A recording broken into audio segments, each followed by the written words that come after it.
thanks everyone for coming. Thought Chris put in a fabulous performance first 5-6 rounds. Liam then came back into it. Obviously, fair play to Liam. We know he's resilient. We know he came to fight as well. Is Liam here? He's not here. So why are you lying? Go on. No one came back into anything. It was complete domination from round 1 to round 12.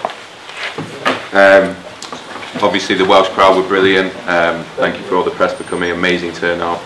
We'll open up questions. Firstly, I think maybe Carlo wants to say something, and then Roy, and then Adam, and then we'll open up. Thought it was a masterclass. I thought that especially the work with the left in the early stages before it got injured. The fact that I think anyone sitting ringside and when they saw the right eye closing and the left wasn't being used anymore was pretty obvious that it was a one-armed Chris Eubank in there. What impressed me more though was the defensive moves, and that's if you look at I would love to see the stats on actually punches thrown and connected by Williams. I'd like to see the stats on the headbutts and chokes that connected too. That's part of the second part of the statement. First of all, credit to Liam for fighting the 12 rounds. He promised before that he would fight a dirty fight. He did fight a very, very dirty fight. I thought the ref could have taken points earlier to maybe stop that in let's say a closer contest. That could have been decisive moments, but is what it is. Credit to him for putting up the 12 rounds, and he's a family man. Good luck to him in the future. We move on. We've said this year's the big year. It's obviously kicked off in the right way, and we're looking forward to the big fights that will keep coming. Tonight was a big fight. We're not putting it down, not after the fight saying, oh, tonight was. We built it as a big fight. It was a big fight, and it was a great performance. Roy? I'm just very proud of Chris to see the improvement on the things that he always improves on. He seems to improve every time we get together. And I'm just like I said, you couldn't ask for a better student of the game. Somebody that wants to learn and goes out and shows what they've learned. It's very difficult to do, especially when somebody like me is asking of you. But he goes out every time, and he impresses me every time I see him. So I'm very happy with the performance, and I'm looking forward to the next one. Thank you, Coach. Thank you, brother. From a TV point of view, I thought it was a fantastic build-up. It was exceptional all week in Cardiff. I want to thank Chris and his team and Liam and his team. I thought it was brilliant, and the crowd tonight, phenomenal. Yeah, this is what we want to do, put big fights on, with the atmosphere here was great. Great for who? Huh? I thought, listen, did you not enjoy it? Maybe speak for yourself. Did you not enjoy it? I'm sure someone threw something at me on my way into the ring. Well, apart from that, I thought you might sort of enjoy the pantomime villain. But I thought the fight was. I thought Chris was brilliant for the first few rounds. I was surprised he didn't sort of push for the stoppage. Credit to Liam for sort of hanging in there. And look, Chris goes on now. He fights for a world title, hopefully next fight.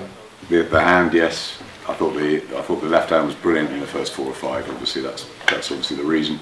But Liam, huge credit for sticking in there. Tough to get out, and yeah, that we're really pleased with the event. We've got a fantastic February, and we'd like to get Chris back in for a world title in the next 3 or 4 months when that hand's healed up. Open up for any questions for Chris. October Red Boxing, I'd just like to say congratulations on your win, Chris, well done. Congratulations to the coach. Your evolution, the change in style, talk to us a little bit about that, because we saw once again a new and evolved you, a calm, collected boxer, a boxer that showed that IQ. What did you expect from Williams, and how was you able to counteract that? Because you did almost get him out of there in the first couple of rounds. Yeah, I mean, I did want to show, I came into this fight wanting to show a different side to myself anyway. I didn't want to knock him out and finish the fight in the first round. And I probably could have done that if I'd pressed it, those first 3 knockdowns, if I really pressed, I probably could have done it. But, people, I'm so sick of people saying, oh, he doesn't have a jab, he doesn't have any foot movement, he doesn't have any defense. I was like, let me show these guys something. Let me show them a different side.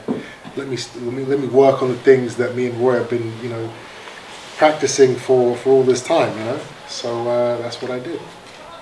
We talk one more question. We talk about game plan. We saw that he's quite a relentless fighter. He likes to push forward. You were able to catch him with a nice hook and an uppercut, and he kept on falling into that shot. Was that part of your plan? We knew he was going to come dirty. We knew he was going to try everything he could to take the fight to me, whether it was in or out of the rules of boxing. But we dealt with it, you know. I don't complain.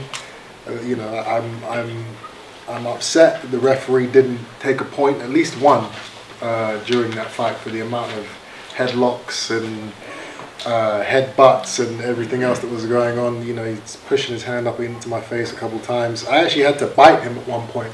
Wow. I never bitten anybody in the ring before. I bit him. Kashani style was it? He put his arm around my neck and was squeezing my neck, and his glove was kind of close to my mouth, so I gave it a bite as hard as I could. I'm like, well, if he's going to fight dirty, I'm going to fight dirty. You know, it is what it is. But, you know, it was a fun fight. Thank you. Chris, Matt from Into Boxing. Is the fact that it went the full 12 rounds a little bit sweeter, the fact that you were able to obviously maybe punish him for longer because of everything that's been said in the build-up? This was a personal occasion for me. It's never personal for me. You know, I'll always shake a man's hand after a fight. I didn't do that. I think this is the first time in my career I've ever not done that. I can't remember if I did it with Saunders. But yeah, I mean, just the things he said, you know, when you start talking about family and, you know, it's unforgivable, you know. And until there's a public apology for the things he said, then, you know, that's how it's going to be. Do you feel you've got that particular thing out of your system? You made your statement. Absolutely. Monkey off the back, yeah. Absolutely. You know, I wanted to let him know who I am and who he isn't. You know, boxing is about levels, as they say, and he needed to understand that he is not on my level. Cal, could you just maybe talk us through about trying to get Chris this world title shot with Murata and Golovkin? It's a changing scene, unfortunately. Yeah. It's sort of half COVID led with the postponement of the fight that was due to take place, I think December 28, 29. Yeah. They're contracted to fight each other. The question is, does that now take place? It's supposed to take place in April.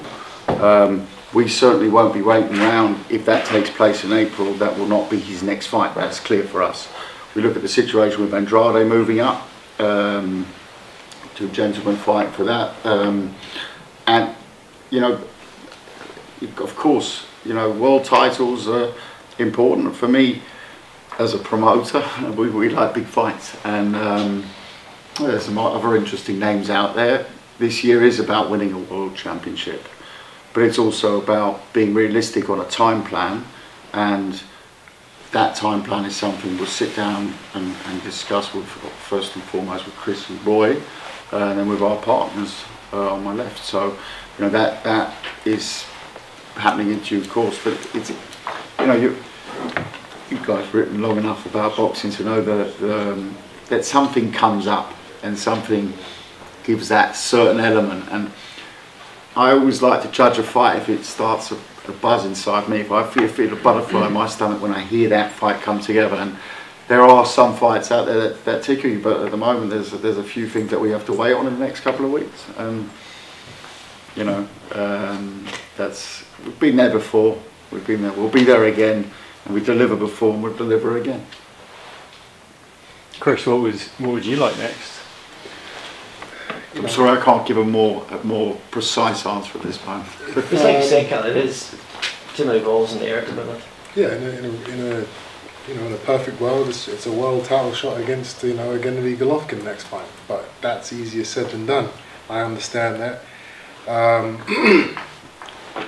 So, you know, it's about, you know, it's about chasing those championship fights, or chasing a big name that the fans can really get behind. You know. No more, you know, no more small fights. No more. Not that this was a small fight, but you know, I had my previous two. They were kind of, you know, they weren't. They didn't captivate the public's attention like this one did, and like we will make sure that the future fights do in the summer and the winter. I want to fight at least 3 times this year. Let me just say something to Golovkin quickly. There was a small bite last night I saw surfaced. I'm surprised no one's picked up on it in here yet. That he called out and said it was a cheap attempt. Now, if the offer of boxing at Wembley Stadium on Sky Boxer is a cheap attempt, I'd like to see the expensive one.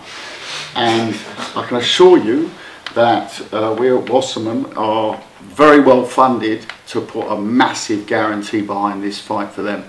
So if that's an issue, if it's the money, which I don't believe it is, because let's be honest, there's not many names or fights on that scale. If you look at what Golovkin's done in his career, a fight at Wembley Stadium, you tick that box, that's a big box to tick even for a legend like Golovkin.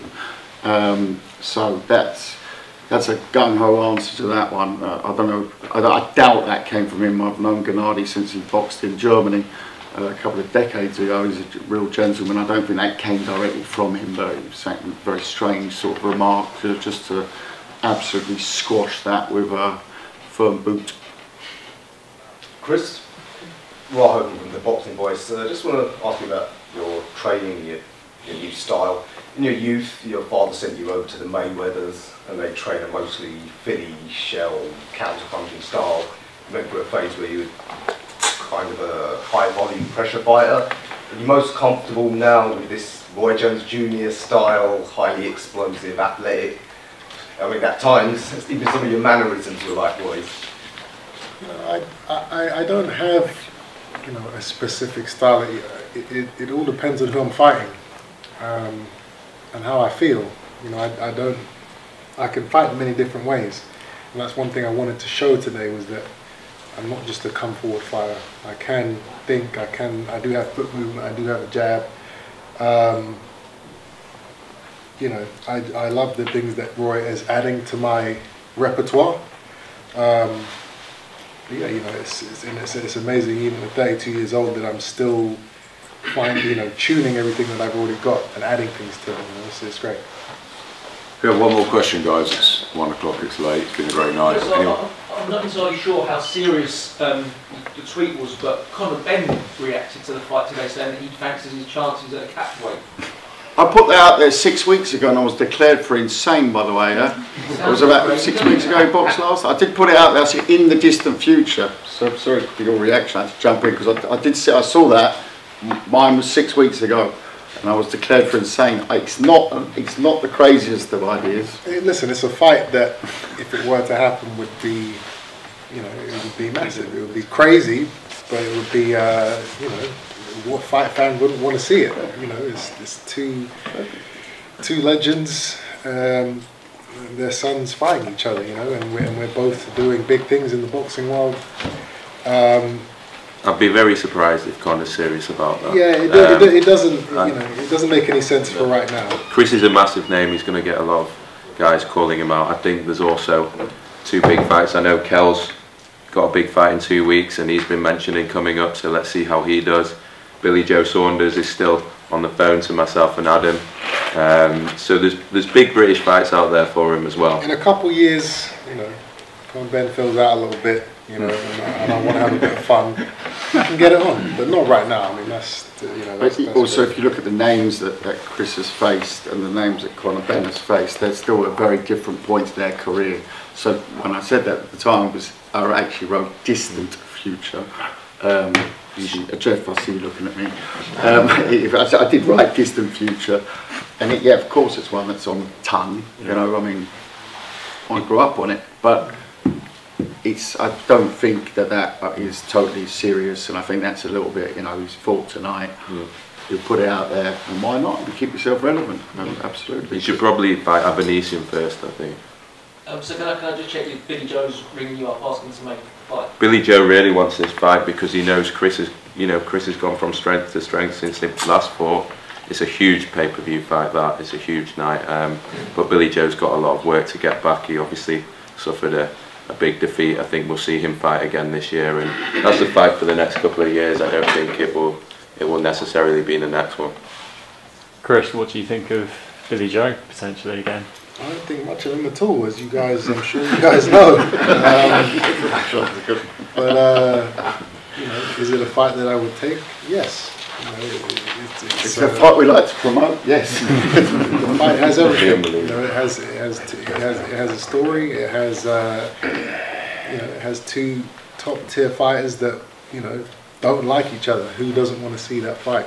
But it's you know, I don't know. He doesn't have anything to offer, but the defeat he was gifted to me all those years ago.